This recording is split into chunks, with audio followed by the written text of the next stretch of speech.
Hello, welcome to Noise Control and its Management. This is the 8th week of this course, and what we plan to do today and also in the remaining part of this week is we will try to figure out what is the sound pressure level inside a room. So, if there is inside a closed room, if there is a noise source and we are, let us say, 10 meters away from this source, then what is the noise level we should expect at that point of interest. So, last week what we had done was something similar, but the noise source was placed outside the room, and first we had idealized that the noise source is placed in free space where there are no reflecting surfaces, and then later we also threw in the effects of reflecting surfaces.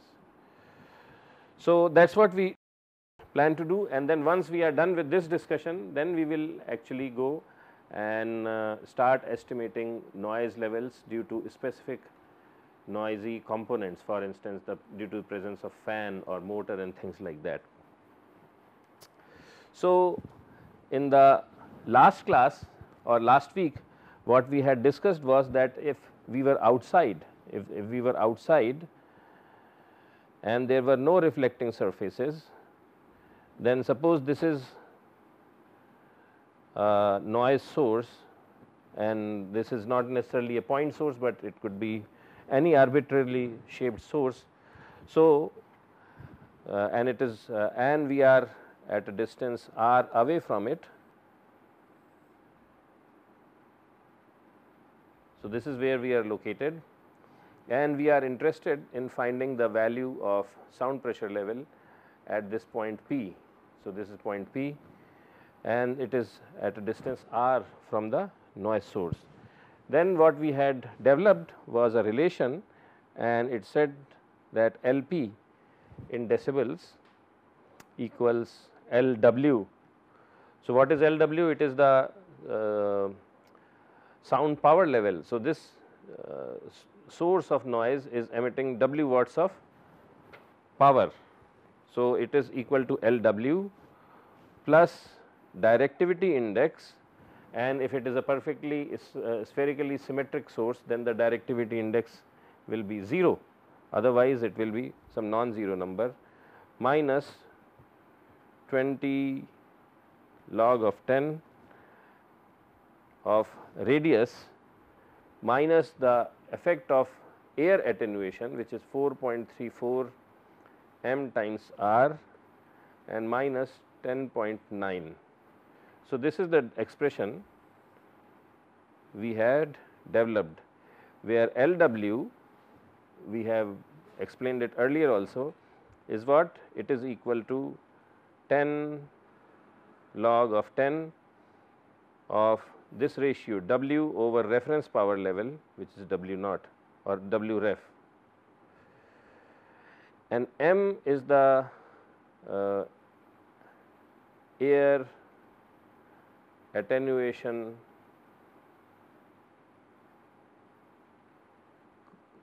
coefficient. So, actually I will not call it air attenuation coefficient, it is energy attenuation coefficient due to air, and its units are in typically kilometer inverse or meter inverse. Okay. So, this is what we had done. So, if we are outside in the space, free space, and we are at a distance r away, then this is the sound power pressure level we would expect to listen to. Now, similarly, the question is that if we are in a closed room, so what happens when we are inside a closed room? So, again I will pose a problem. Suppose there is a closed room and this room may not be necessarily rectangular. So, I am drawing some complicated or arbitrary non-rectangular shape, and this is a closed room, and let us say there is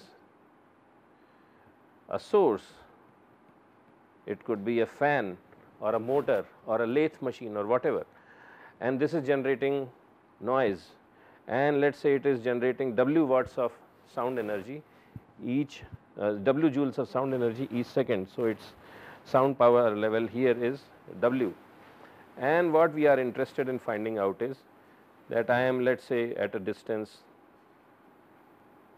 r away. So, this is where my microphone is or my ears are, then what is the power level at this location. Okay. So, this is the problem we are going to address today, or and also maybe in the next class. So, that is our power problem statement. So, what is LP if W is known? Now, before start addressing this problem, you have to be familiar with an additional concept known as noise absorption coefficient, because we are going to use this term while we will try to solve this problem. So, let us understand what is sound absorption or noise absorption coefficient. So, sound energy absorption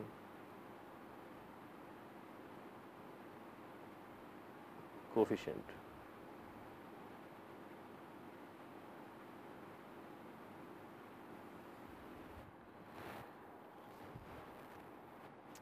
So, this is typically written as expressed as alpha. Suppose I have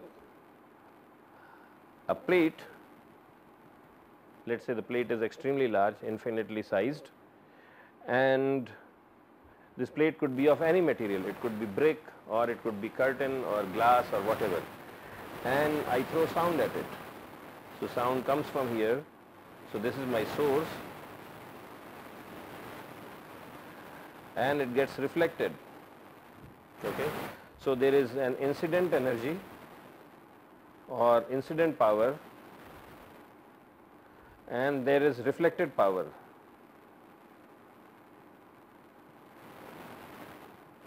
Okay. So, the incident power and reflected power, they may not necessarily be same. If this panel, if this wall or panel absorbs sound, then the reflected amount of power will be less than incident power. Alpha is defined as fraction of power absorbed by the material of interest. So, you can either express it in percent or you can just express it in some fractional numbers 0.1, 0.2. Now, alpha changes with frequency. So, it is a function of frequency.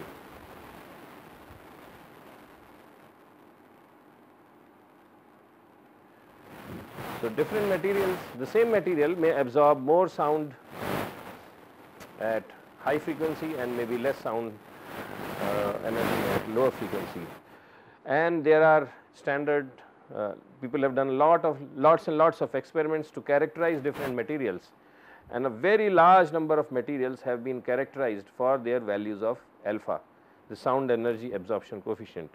So, what we will do is we will look at a chart to get a feel of what kind of values are these.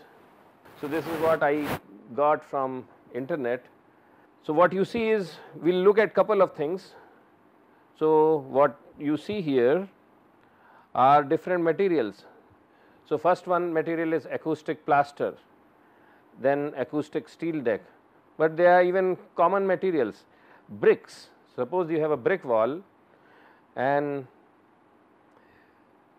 you strike it with 125 hertz, the sound energy in this band 125 hertz band, suppose you strike it with that, then about 3% of that energy gets absorbed and the remaining gets reflected. Okay.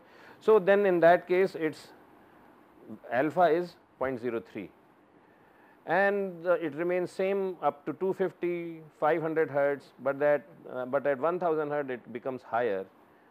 At 2000 hertz it becomes 5%, and at 4000 hertz it becomes 7%. Let us look at some other number. So, let us look at wooden floor. Suppose you have floor which is made up of wood.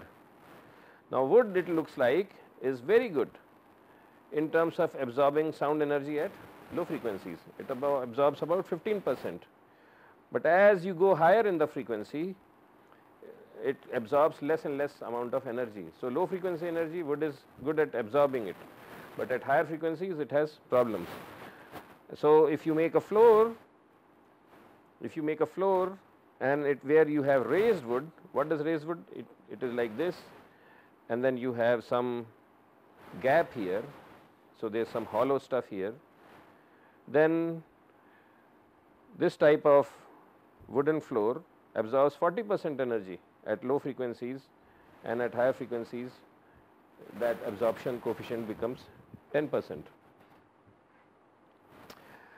It also happens that when there are people in a room, so you can have an empty room or you can have people in a room, and depending on whether they are sitting in upholstered seats or simple plastic seats, people also absorb a lot of sound. So, these are absorption coefficients for people, okay, audience. So, this is per person, okay, this is per person, but the units of these things, so these guys, all these here, the units are dimensionless, but here the units are somewhat different. It is actually meter square, the dimension is meter square, okay. For people the dimension is meter square. So, it is alpha times the area of a person, and we will explain that a little later more precisely, but this is so people also absorb sound. And then there are some more materials. So, you have tiles, thick plates for glass, different types of plasters, bricks, polyurethane foam, and so on and so forth. Now, this is a relatively smaller list, but there are very exhaustive lists. So, if you are interested in figuring out if you have a particular material, you can browse over the internet or approach some specialized agencies who deal with sound, and they will be able to provide you sound absorption coefficient for different materials.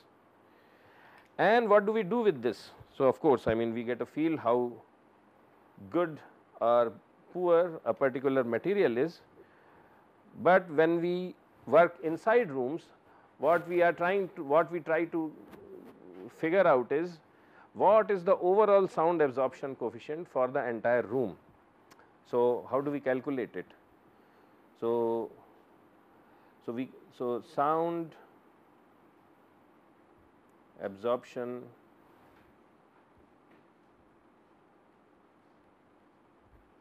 coefficient for a room. So, this is some sort of an average entity, and we call it alpha bar. So, suppose you have a room,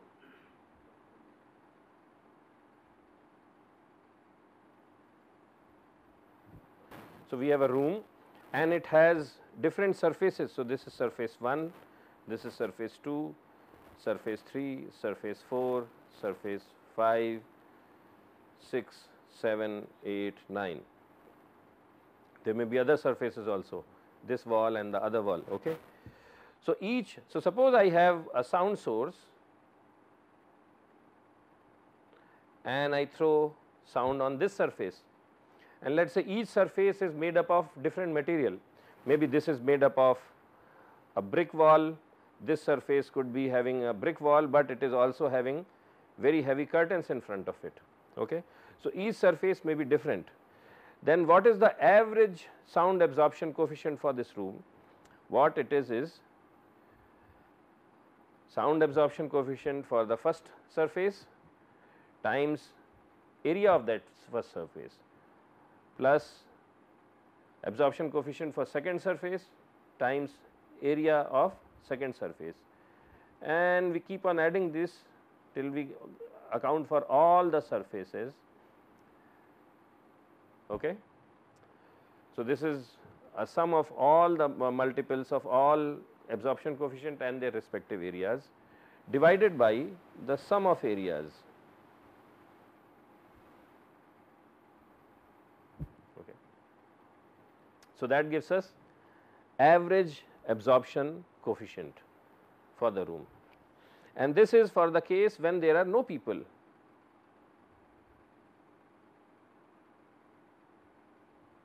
So, when there are no people inside it. If there are persons inside the room, then what do? We just modify it a little bit, and remember the chart we showed. So, we pick up those absorption coefficients for people, but suppose there are 100 people in the room. So, then we add alpha p, p is for a person, and we do not multiply it by surface area of an individual, but rather we multiply it by number of persons. Okay. So, if there are 100 persons, because this alpha p already accounts for some rough surface area of an individual. So, this is how we account for the presence of individuals. For a window, suppose you have a room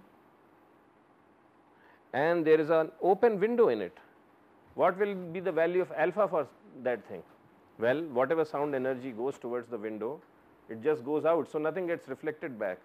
So, for a window, alpha is 1, because it absorbs all the sound, nothing gets reflected back. So, alpha is 1. So, this is what I wanted to explain in context of sound absorption coefficient. Now, we will go back to our original problem, and the original problem was that suppose I have a big room, and in this room I have a machine or a place where lot of noise is getting generated, and let us say the source is generating W watts of noise power, and then I want to find out at a distance r away what is the sound pressure level. This is what I want to figure out. So, intuitively what do you think is going to matter? See, suppose there were no walls, then we could have calculated the value of LP using the earlier formula, where we could have used this formula, right. But now we have, so in this formula there is the role for directivity index, because sound which is being emitted, it may be stronger in one direction compared to other directions, and if we are far away then the sound pressure level will be less, and also you have the role of absorption of sound by air. Okay. So, in this case what are different factors? So, let us first list down factors, then we will talk about a mathematical relation, how they are all connected. So, as R increases, you would expect LP to go down, you would expect LP to go down. Second thing is, as R increases, absorption by air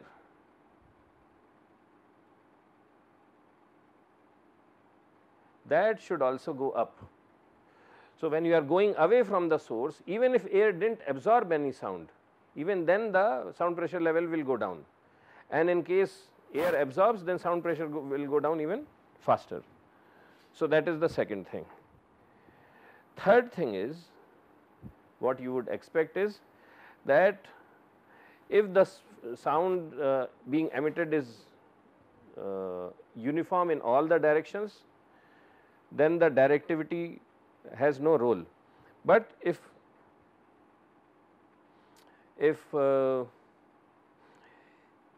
this source is emitting more sound in this direction, and let us say this distance is also r, then you would expect LP2 at this second location, and this is first location, if the sound being emitted in this direction is stronger, then you would expect LP2 to be higher than LP1. So, role of directivity